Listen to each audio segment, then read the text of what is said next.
Fuji gandeng pria misterius, pamerkan di postingan terbarunya bikin Lucinta Luna penasaran.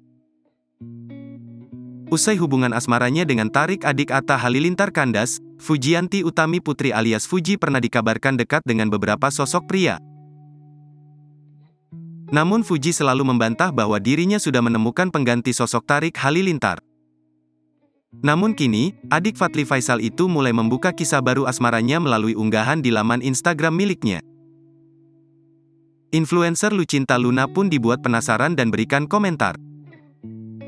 Fuji mengunggah foto siluet yang memperlihatkan dirinya tengah berpegangan tangan dengan seorang pria. Dalam foto yang diunggah, Fuji nampak menoleh dan menatap si pria yang ia genggam tangannya. Keterangan dalam foto yang diunggah Fuji itu pun semakin membuat publik penasaran. Banyak yang menduga jika pria tersebut adalah pengganti Tarik Halilintar.